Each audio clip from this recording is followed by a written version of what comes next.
Hey gang, part 2 here. So Muhammad's forces overtook Mecca, as I was saying. Unlike the norms of medieval warfare, the people of Mecca apparently were not slaughtered, but the deities, the totems, the statues of the tribal gods were.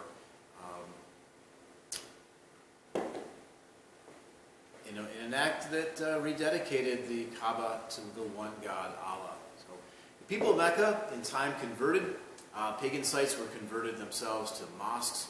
Kaaba was preserved in honor now of Allah. And pilgrimages now increased. People from around Arabia, as they converted slowly to Islam, would make the pilgrimage once again to Mecca, but now for Allah, not for their tribal deities. And the religion will spread from Mecca.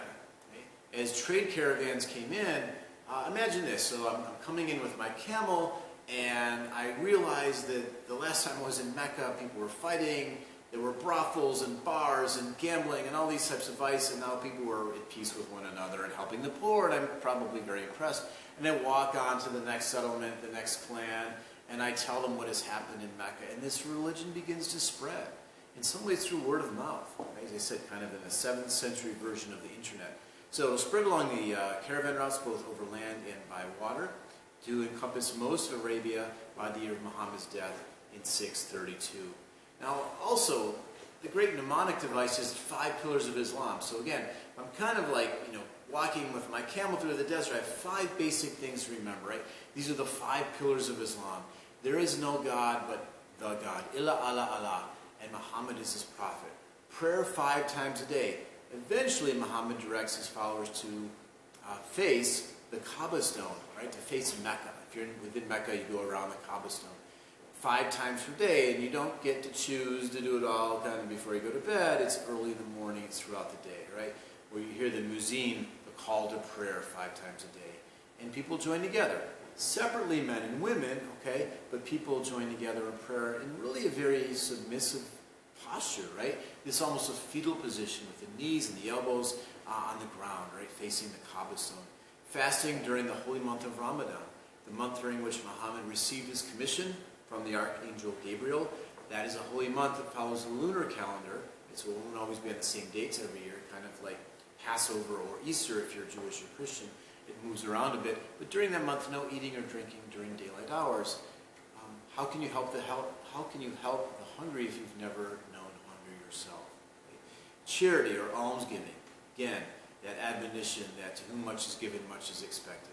Okay? So the wealthy have responsibility to the less wealthy. And a pilgrimage to Mecca, okay? The Hajj. Once in your lifetime, if you're given the wherewithal, the means to do so, no matter where you are in the world now, make that pilgrimage to Mecca, join the Ummah, join the community. And circumambulating, meaning walking around the Kaaba, in theory anyway, everybody is dressed the same. Okay? All the men are walking around together. Doesn't matter if you're a wealthy oil baron or you're a very poor shoe shine person from Cairo, you're dressed in the same white garb. You're all equal in the eyes of God. So those are the 5 pillars of Islam. And what you might hear in the news is, what about jihad, jihad, jihad? Jihad is translated as holy war. It's not a pillar. And essentially jihad comes to mean not the struggle against heathens and the unfaithful, but the struggle within each person.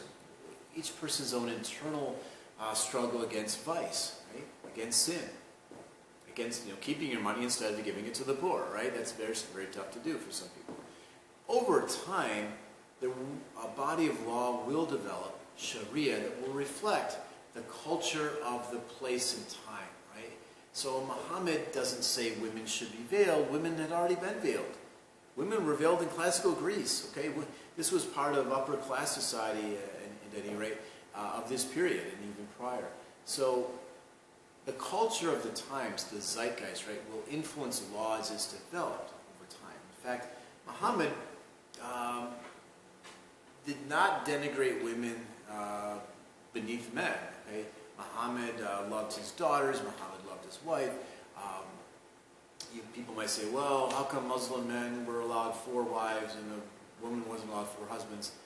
That's a tough one for me to justify, right? But here we are in the 21st century. Right? In the 7th century, in a warrior society, there were fewer men. It's a demographic question. If men are typically at war, there are fewer men than women. So what's the alternative? Who's going to take care of these women in that society when women couldn't attain usually an education? Although apparently Khadijah did. She's kind of an exception. Maybe the compromise was made that a man who can love and materially care for more than one wife, up to 4, is allowed to do so. Be that not better than a man to have one wife, and then for women, unwed women, to be prey to prostitution, to have no careers open, no sustenance available but prostitution, which hurts the woman, the prostitute, hurts the man. If we're talking about female prostitution, hurts the wife, right? So this was perhaps a compromise made for the 7th century. That's how an historian would interpret it. So we have a new faith, right? Muhammad is seen as the seal of the prophet. So think of an envelope. Back in the days when we used to use envelopes, you'd kind of seal it, and that was it. No more messages would go in that envelope. Seal of the prophets, well, there's more than one. Yes, Muslims would accept Jesus of Nazareth as a prophet. John the Baptist is a prophet. We can go all the way back in the Hebrew tradition to Abraham. Remember, Abraham has 2 sons, Isaac and Ishmael.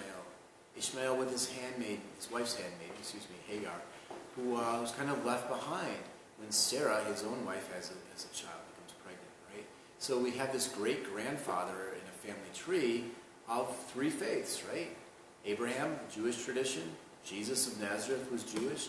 And we have, through his second son, I should say his first son, Ishmael, we have Muslims, at least in a religious lineage. Okay?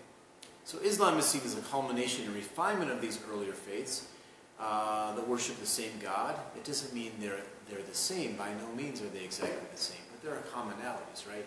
This charity, this belief in one God, the same God, be it Yahweh, God, or Allah. Right?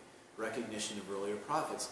Muslims would not believe that Jesus was God on earth or even died on the cross, but Jesus was a special man. And actually, there's a great reverence for Mary of Nazareth, actually, within Islam. At least some of the practices of Islam. Right? There'd be great reverence for Mary, mother of Jesus. Sharia law becomes codified over time, becomes more solidified, based on the Quran, that later, I could call it biography of Muhammad Hadith, and also Arab and other customs, again, of the place and times, and the veiling of women, etc.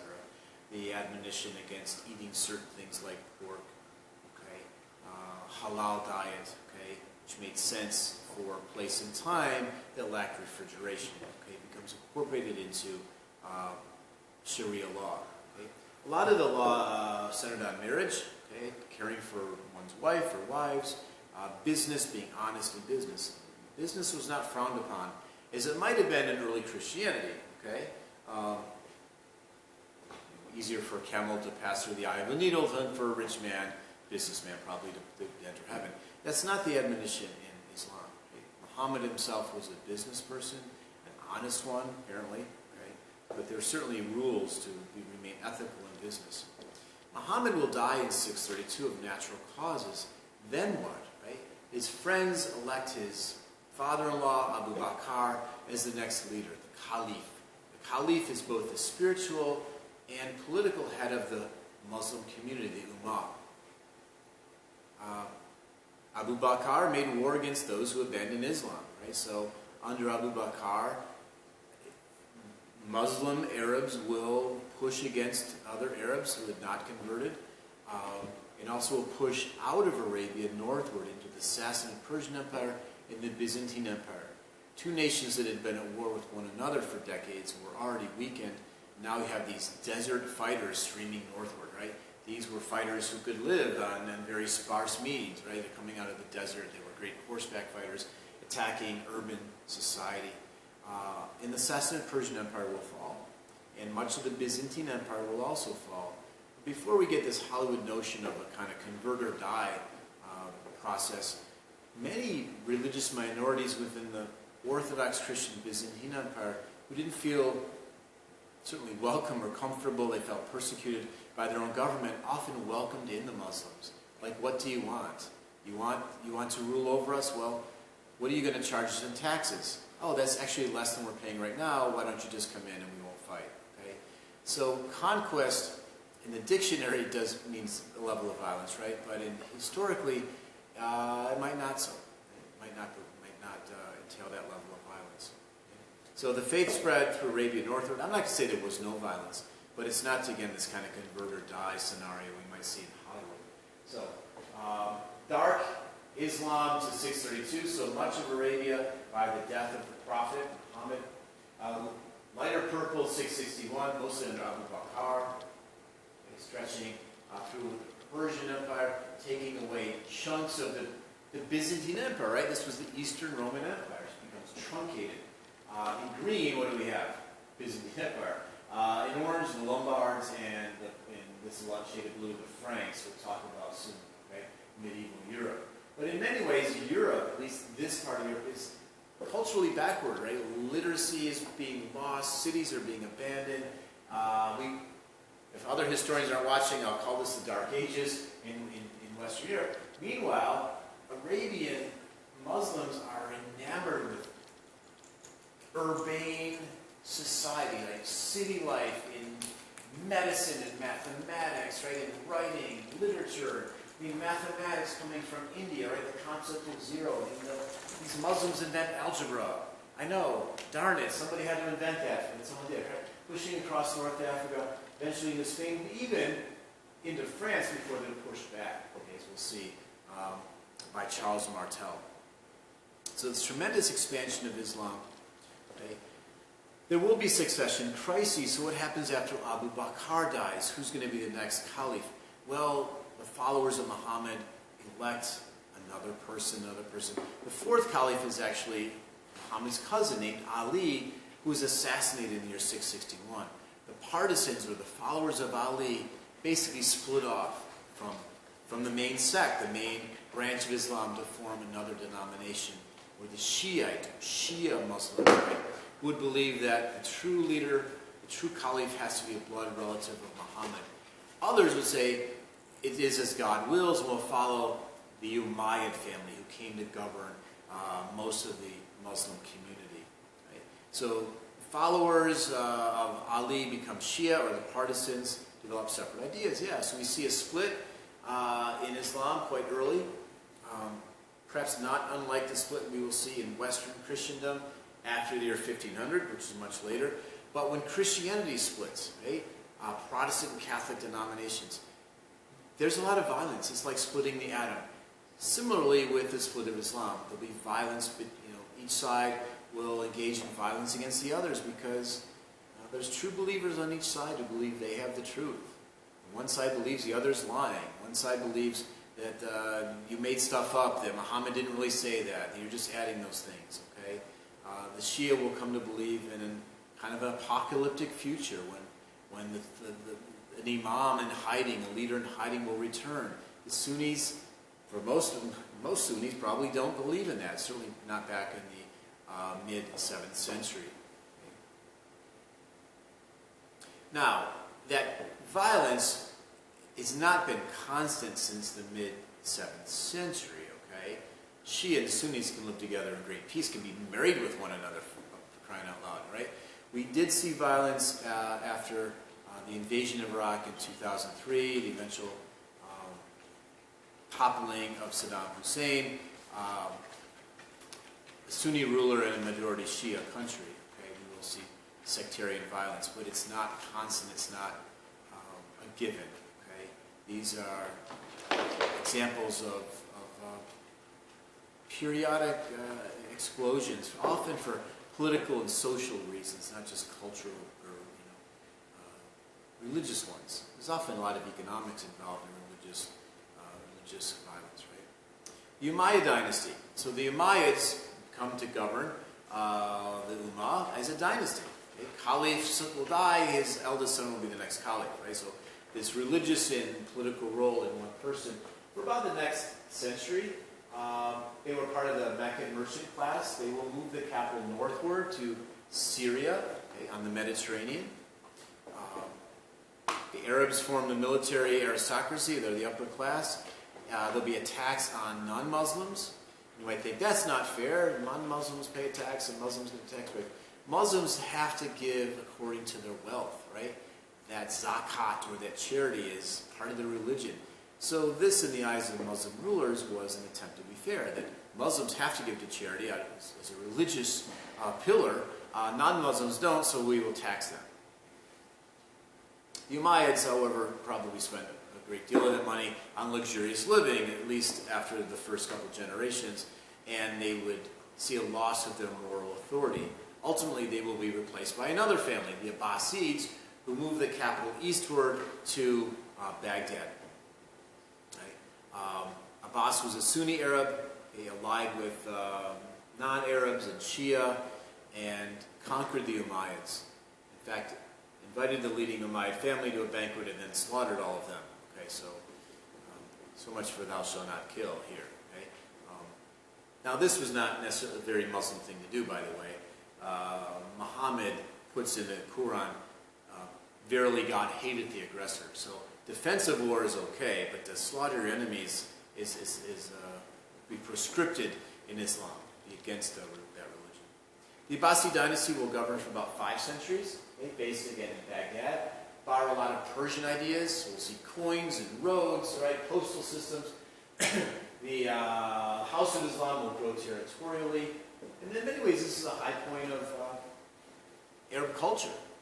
If you can count algebra as one of the achievements. Sorry, I didn't do that well in math. I ended up teaching history. But great poetry and art and architecture. I mean, this is the 1001 Arabian Nights, okay? Great literature, mathematics, medicine, philosophy. The Dar al-Islam connected peoples from northwest India to Europe, right? And all that learning in between. Greek philosophy. In fact, Muslims will be enamored with Aristotle, okay? Aristotle, Greek philosophy. Abbasids will decline. Well, over 5 centuries, you're bound to, right? Civil war and succession crises. Problem is, who's going to be the next caliph, right? Well, the eldest brother. Well, what if brother number 2 kills brother number 1, okay? Especially if there are 4 or more different mothers. Different parts of the empire began to break away, especially Spain. Spain remained under Umayyad rule for a long time. The religious dissension between the sects, between the groups of Muslims, okay? The Abbasid caliphs in the year 1258 will fall under the sway of Turkish invasion, okay? Turkish people from Central Asia, which would be the north, conquered the Abbasid Empire, and in fact, blinded, visually rendered blind, the Abbasid caliphs. So the Turks would essentially burn out the eyes of the caliphs and rule from behind the throne. Okay? The Abbasid caliphs became puppets to the Turkish rulers. We're part of another chapter. Okay? So we will see the decline of kind of Persian Arab rule and its replacement by Turkish rule. This is where we'll pause. We'll pick up with this again. Put the next video out on Wednesday, barring any technological difficulties. Keep in mind we have a test pending. This is March 29th. I'm putting this out there. So keep in mind your exam on the 3rd unit, which doesn't include the stuff from today, will be due on Wednesday, April the 1st. And this should give us the time. Sorry, I forgot, 6 p.m. Okay, so you have 6 p.m. on April the 1st to get our 3rd exam done, all essay. Please don't try to cut and paste from other sources. The software will catch you doing that, and you won't be able to give any credit. Please email me in the meantime. I'll put up a discussion board on this stuff. Hopefully it works. Get your name in there so you get credit for having attendance today, and we'll see you next time. All right? Stay healthy, stay secluded. Take care.